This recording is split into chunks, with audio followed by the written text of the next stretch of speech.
Vincent Donne, bonjour, soyez le bienvenu. Vous êtes chef de projet au service formation professionnelle et compétences de France Stratégie.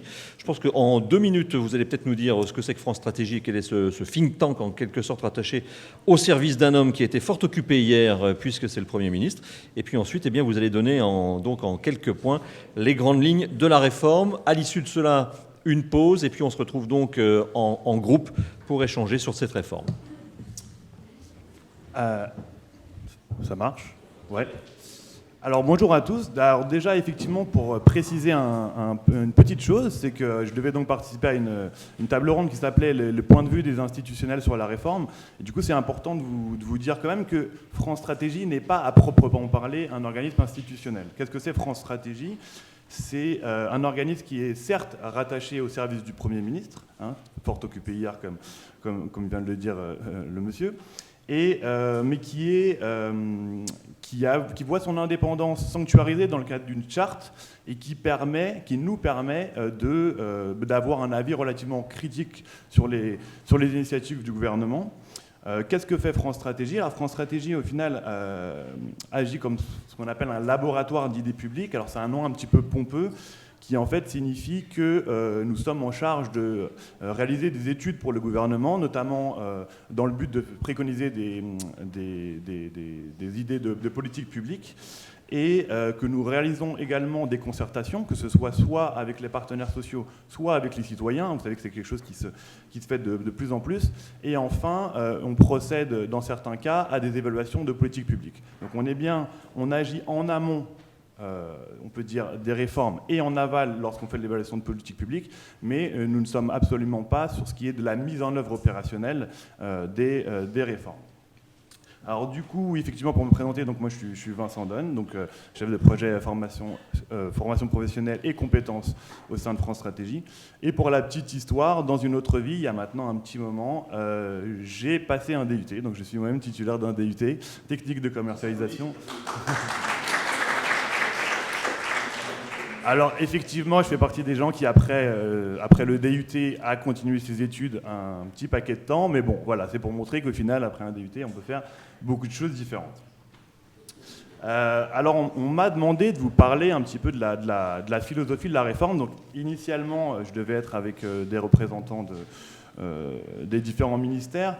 Moi, ce que je vais essayer de faire, c'est de vous présenter vraiment la philosophie. Donc on va sortir un peu d'un aspect très technique. J'espère que ça vous sentirez pas frustré, parce que je sais qu'il y a beaucoup d'attentes en termes d'explications techniques qui pourraient concerner les IUT en matière de réforme. Mais voilà, moi je vais essayer de poser un peu quels étaient les grands objectifs, finalement les enjeux qui se posent et aussi les défis qu'on peut voir certaines limites, ou en tout cas le reste à faire qui peut exister après la réforme.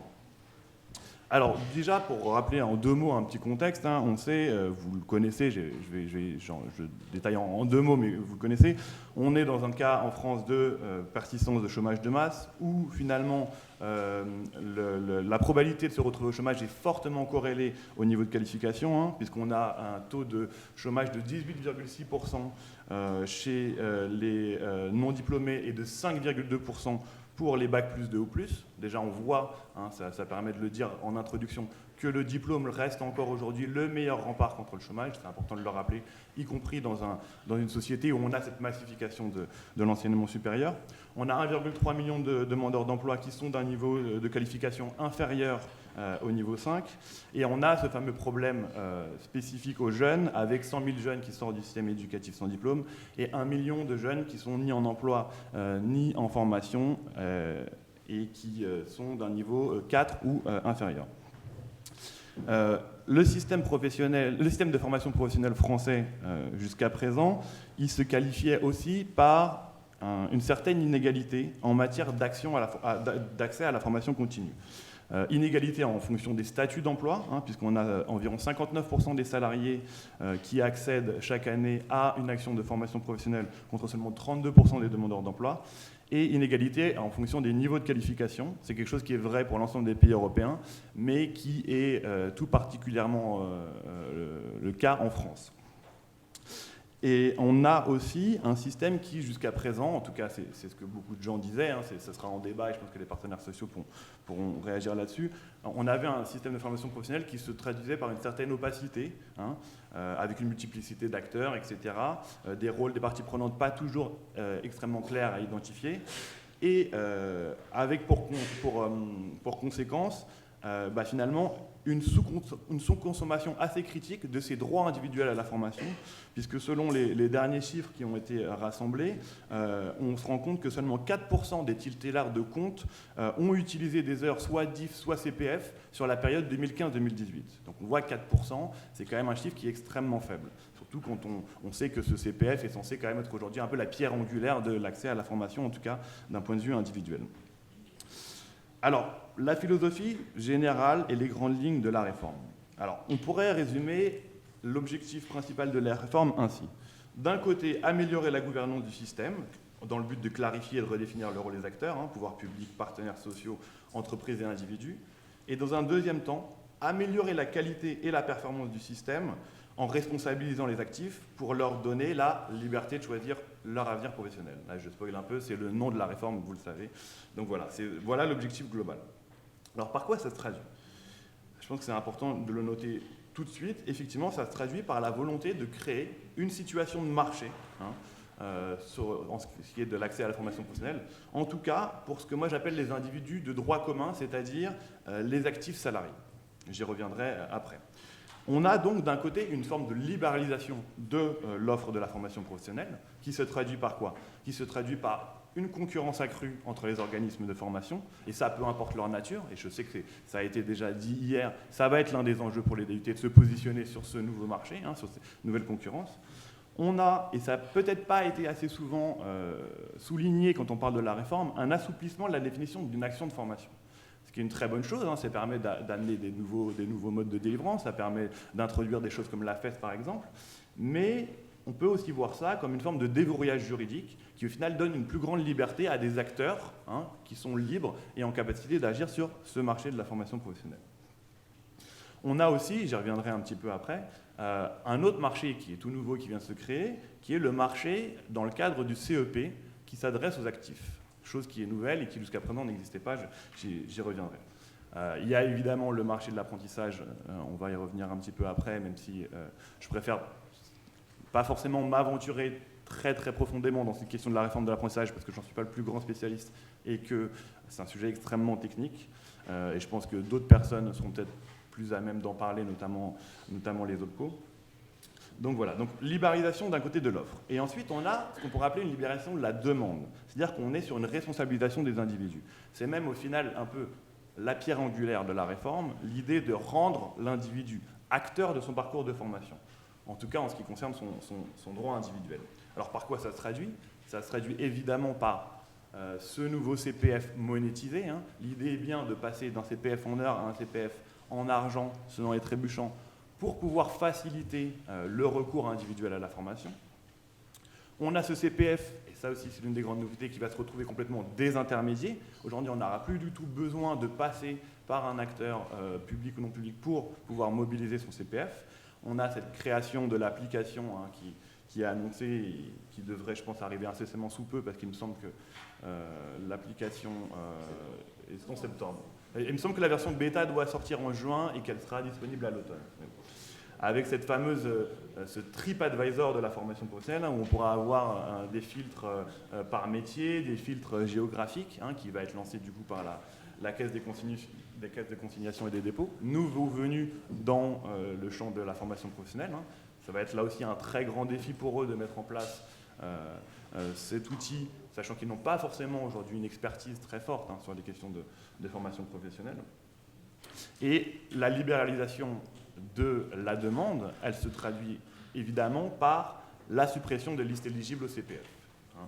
C'est-à-dire qu'aujourd'hui, toute formation certifiante sera éligible.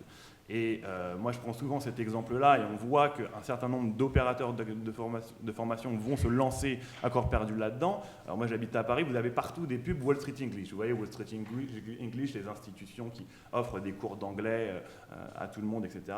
Vous voyez, maintenant, c'est barré d'un grand bandeau rouge. utilisez votre CPF pour pouvoir accéder à Wall Street English. On est bien dans cette logique, voilà, de l'individu pourra agir sur un marché relativement libéralisé pour pouvoir mobiliser ses droits à la formation. Pour autant, ce marché et ces marchés qui vont se créer, ils ne sont pas totalement dérégulés. Ils sont régulés par ce qu'on pourrait appeler la qualité, puisqu'on va avoir aujourd'hui une obligation pour la totalité des organismes de formation d'avoir une certification d'ici 2021, chose qui n'existait pas jusqu'à présent, même si une grande partie des grands acteurs de la formation l'étaient déjà. Aujourd'hui, la totalité des acteurs vont être régulés, avec cette idée de réguler par la qualité. Et on a ce nouveau venu, France Compétences, qui agit finalement un petit peu en termes de chef d'orchestre et qui va d'un côté réguler et contrôler la qualité de l'offre de formation qui va être proposée, et d'un autre côté, être là pour aussi émettre des recommandations en matière de coûts, de règles de prise en charge et d'accès à la formation sur les différents marchés. D'ailleurs, il me semble que là, ça y est, c'est terminé. France Compétences a fini ses indications en matière de coûts contrats d'apprentissage. Je laisserai les personnes qui sont plus à même d'en parler, en dire peut-être quelques mots à un moment, mais voilà, je sais que ça ne s'est pas fait sans heurts, mais on voit qu'aujourd'hui, France Compétences est ce nouvel acteur qui va devoir réguler ces marchés.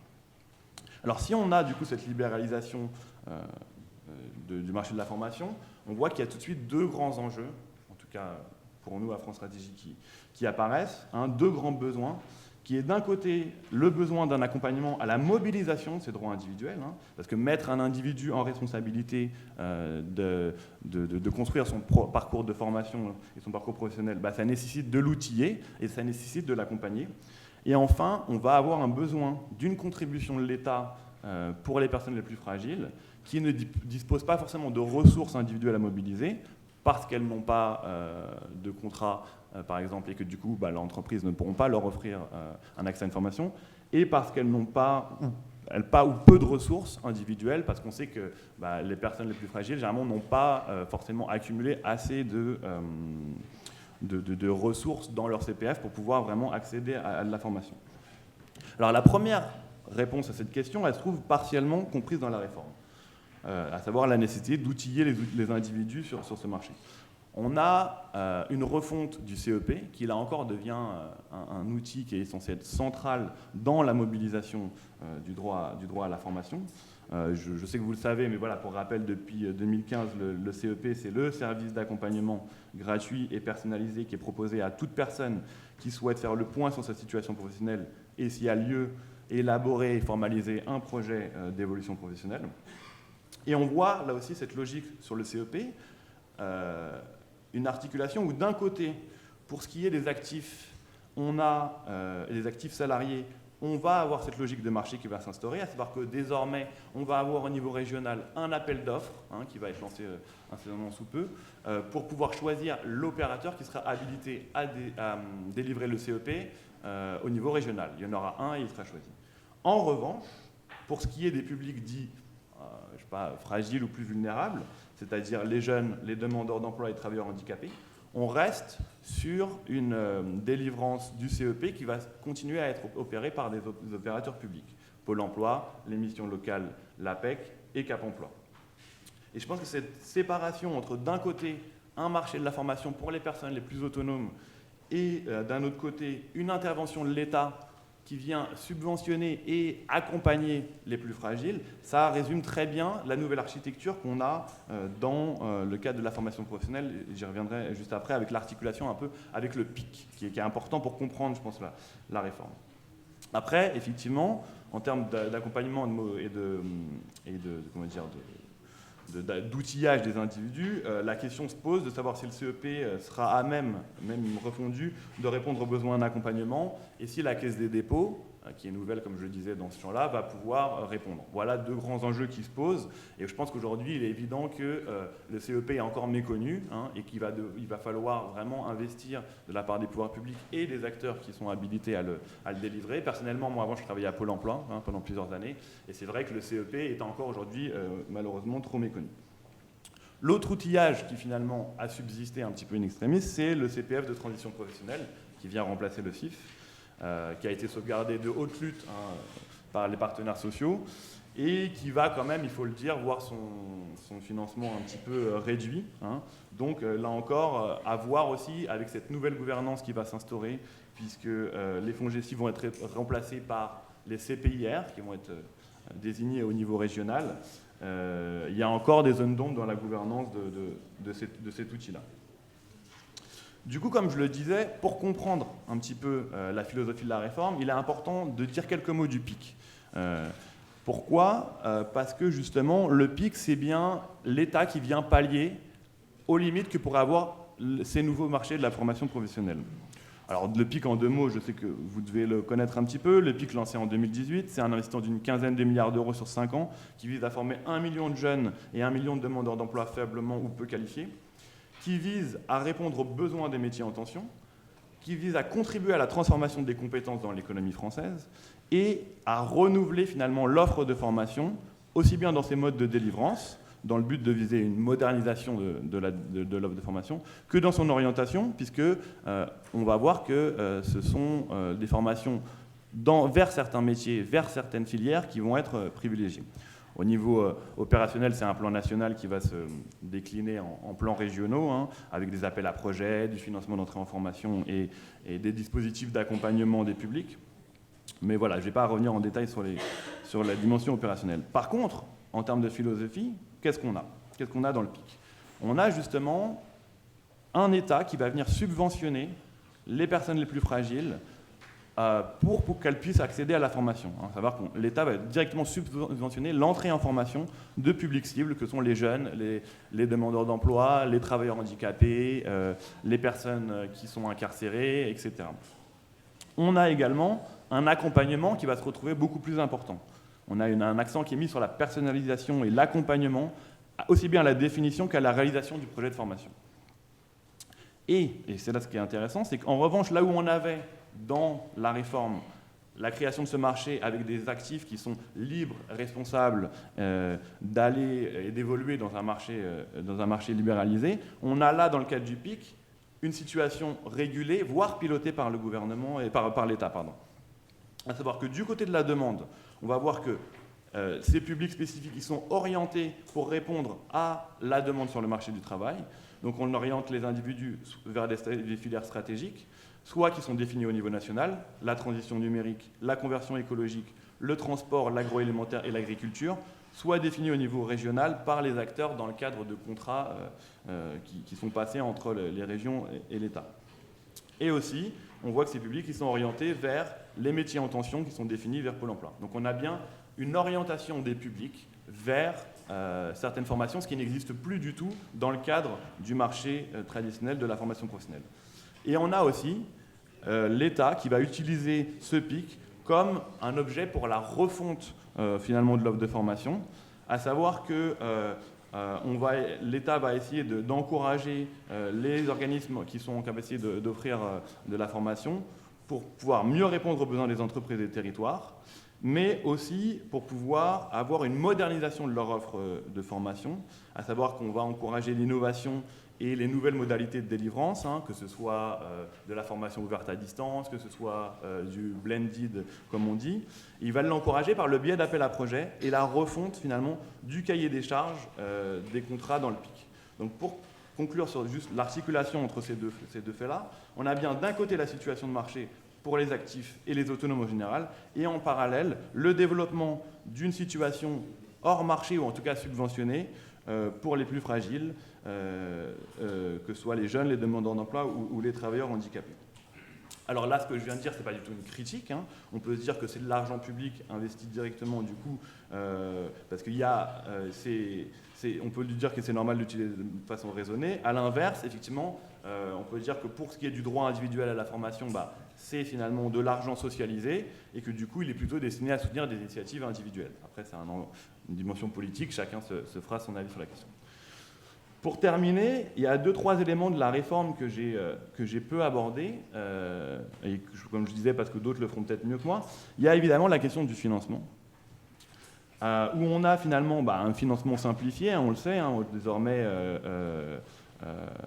on a une taxe professionnelle et d'apprentissage qui a été fondue dans une seule taxe et qui a été simplifiée pour les entreprises.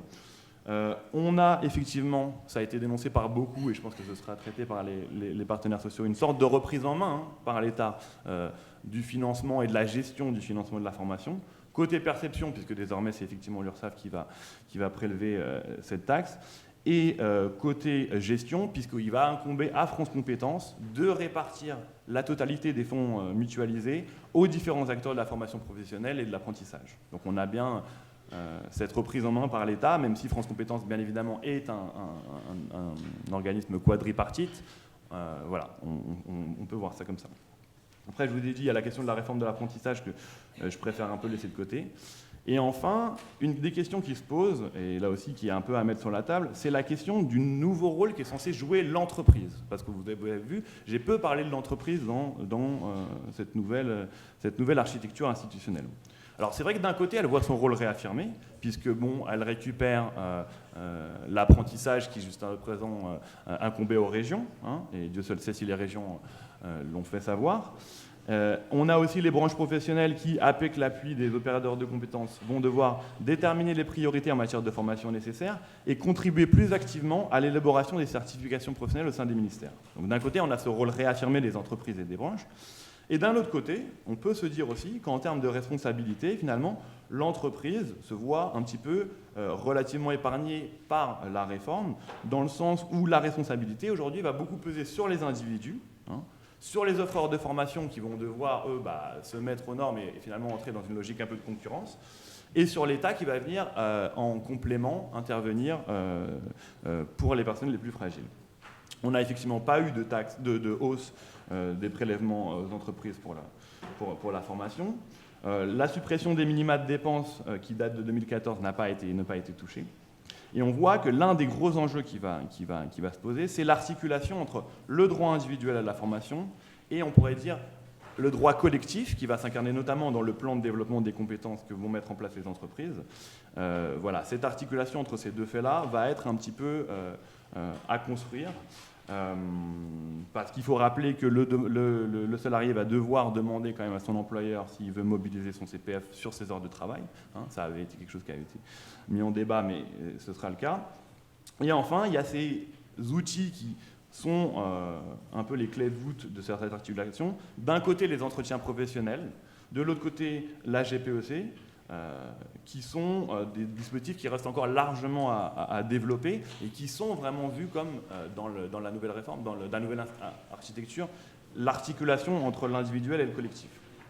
Alors quand même, il faut signaler que les entreprises sont tenues évidemment de contribuer à actualiser, à former leurs salariés pour qu'ils puissent être toujours en adéquation avec leur poste de travail.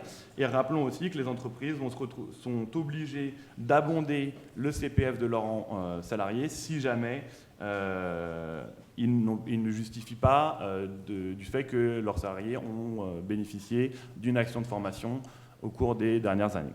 Donc voilà un peu pour poser les bases de l'architecture avant de laisser les partenaires sociaux se prononcer. Merci. Merci Vincent Donne pour cet exercice intéressant et qui a permis de remettre peut-être les logiciels à jour.